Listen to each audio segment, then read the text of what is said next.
Hello and welcome to my channel. I am the former classroom teacher turned homeschooling mom and private reading tutor behind Little Otters Learn. And here on my YouTube channel, as well as over on my Instagram page and my blog, I offer different homeschooling related content, including curriculum reviews and flip throughs. So today's review, is it a review or a flip through? I think it's a review, is on Wonders.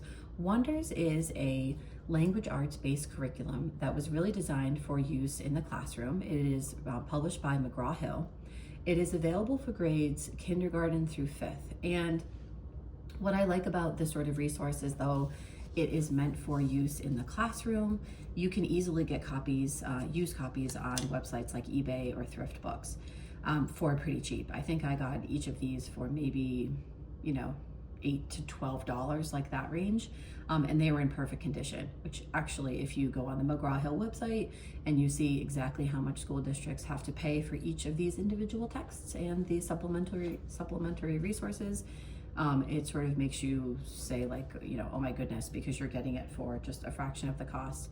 This is not the most updated version. I believe their most updated version is 2023. Yep, this is the 2017.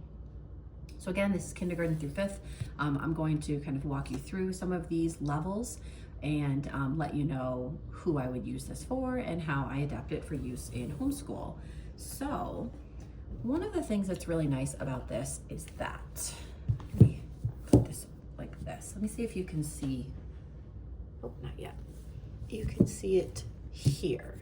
So here are the grade levels. What I like about that is that the grade level is not like displayed prominently on the cover. So if you have a student who's really working at kind of like, a different reading level than maybe is their actual age, it's just kind of nice that it's not displayed on the cover. There's a couple different, there's two different versions of the Wonders curriculum. There's the reading and writing workshop, and then there's the literature anthology. And I think it was last spring, I was kind of looking through different resources because tons of publishers have a version of Wonders. There's Treasures, there's a bunch of them. And I had mentioned in my Instagram stories that it wasn't really what I was looking for. And I had the reading and writing workshop, and one of my followers on Instagram said, you actually want to check out the literature anthology. The reading and writing workshop is more, let me see. So the themes for each of the unit are the same because you would be using in a typical classroom like this and the reading and writing workshop, but the activities are different. The literature anthology is sort of a little bit more kind of rich on the literature side. So these are excerpts from actual books, and I'll sort of show you some of those here. So this is the grade 2. So a quick word about grade level.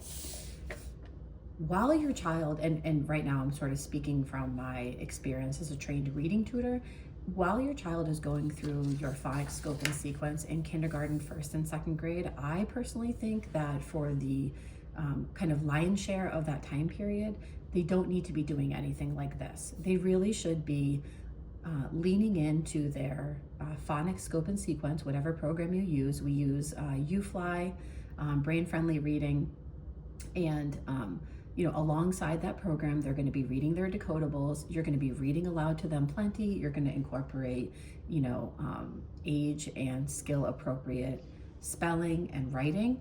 And I don't necessarily think that using a program like this with a kindergartner, certainly not expecting them to read it on their own, and even a 1st grader, is probably not necessary. I have the 2nd grade one because when one of my kids was in 2nd grade, they were kind of advanced enough in their phonics scope and sequence that they could easily handle this independently. So you have your different units. Each unit, there are 6 of them. Each unit has 5 different kind of core passages. I'm not going to call them stories because they're not all fiction. Some of them are nonfiction.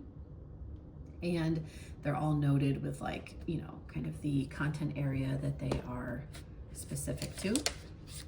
This obviously gives you 5 times 6, 30 different weeks of content if you did one passage a week. Each passage is followed by a shorter text that is related to that.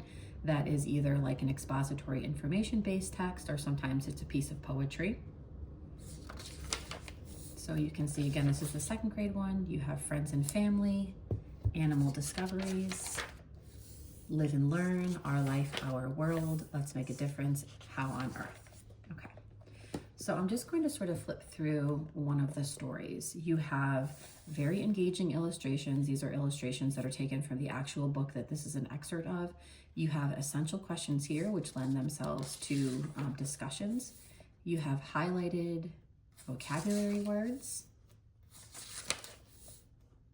Another question here. And then at the end, you're going to see that there is a profile of the author and a profile of the illustrator. Here and here, author's purpose. There's always this section here at the end with additional questions. There's always a graphic organizer where you can sort of pull details from the text. At this level, they're really focusing a lot on character setting and sort of basic things related to story. Here is an example of the additional text that you could compare with the first passage. This is shorter. This is, a piece of poetry. Sometimes they're expository texts. Okay. So sort of same idea. I'm just gonna move my coffee so I don't spill it again. And just do a quick flip through. So you can see there's a good variety. There really is a good variety in here of both fiction and nonfiction, and also just the perspectives of the characters. Okay, so just showing you that real quick. I'm gonna still talk. I won't forget to talk about how I use it in homeschool. So that was second grade. Here's third grade, and it follows the same. Maybe I'll just flip here. It follows the same format. There's poetry units in here too. Follows the same format, but there's different themes and obviously very different texts. Okay, so this is third, and then I have fourth and fifth. So I don't have kindergarten or first because, again, I wouldn't, for those ages, I wouldn't actually I wouldn't use something like this. I do want to point out that Jan Hasbrook and Tim Shanahan specifically are, and others here too, but those two specifically are people who are prominent voices in this field. They are experts in, different language arts or science of reading related skills. Jan Hasbrook is like a fluency expert. So the fact that they are contributing to this makes me feel like, it was done with experts. It was created with experts. So here is your 6 units with your 5 passages from each. And what's kind of nice about this is, like, with one of my kids, these are great. These are great books. These are books that we have read before. The Game of Silence. This is part of the Birch Bark series. These are excellent, excerpts from excellent books and stories. A good variety of, again, nonfiction and fiction-based topics. The characters are diverse. The topics are varied, which is really nice. Okay, and then I don't even know if I need to show you the 5th grade one. I think you sort of get the picture. Okay, so this is the way that I do this. Like, once a week, we will sit down and we will either read the story together, partner read. Sometimes I have the child read aloud to me, especially with, younger children who are still within their phonics scope and sequence, and older kids. It's really important for kids to be reading aloud to you. You get a sense of their fluency, the rate at which they're reading, their prosody, which is their expression. These are all important components of reading aloud, and encouraging them to read aloud, every so often is just sort of a good measure on how they're doing.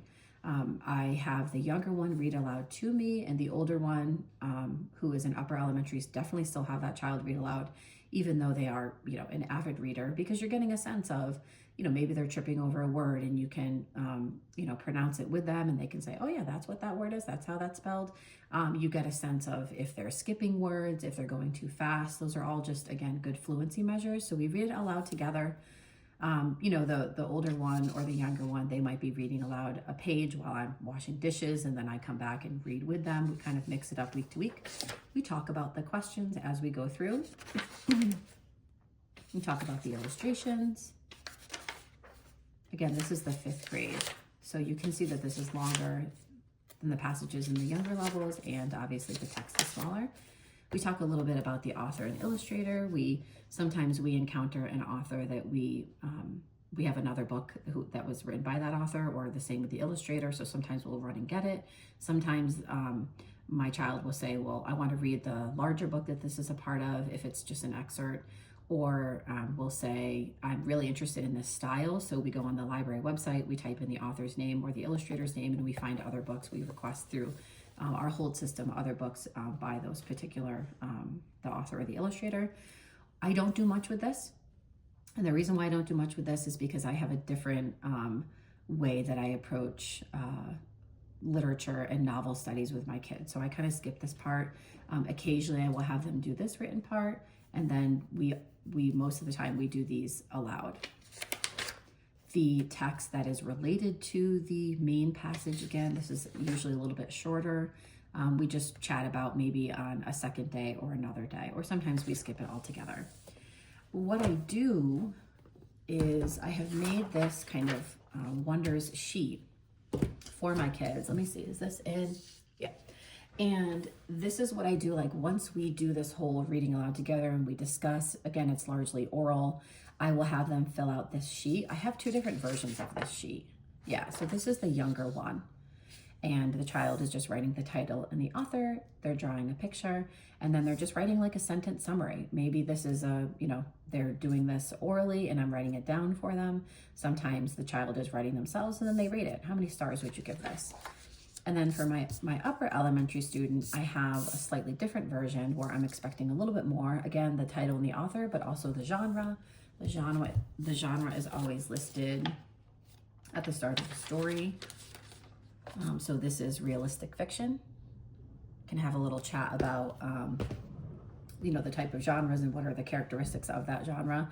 They usually copy down an essential question that we choose together. They write down a response, a small picture, and then we choose a couple of vocabulary words. So they write the vocabulary word, they write the meaning, and then they rate it. And this is just like a quick thing that I made that allows me to, anchor the story in like a written assignment. Sometimes I have them do this, sometimes I don't. And if you are interested in this sheet, just message me on Instagram. I'm happy to share. I don't think you can message me on YouTube. I should really look into that. But you can message me over on Instagram. I'm just Little Otters Learn. So that's the Wonders series. Check this out. Hop over on to eBay or Thrift Books and get yourself a used copy. For $8, this might be worth the modest investment. Obviously, we want kids to be reading whole books. And I incorporate whole books, novels, and nonfiction books in our homeschool. But I think that there is a place for these sort of anthologies that offer shorter text. They can be more manageable. They can lend itself again to that kind of, chance to just sit with a child, be cozy, and kind of chat over the story together. Coming up with discussion questions or drawing out important vocabulary might not be as intuitive to some people, so you could use this as a way to have that all done for you. All right, feel free to comment with any questions below. If you use Wonders or Treasures or any of the other sort of literature anthologies from the other educational publishers, just comment below. I'm interested to check out some more. Thanks all.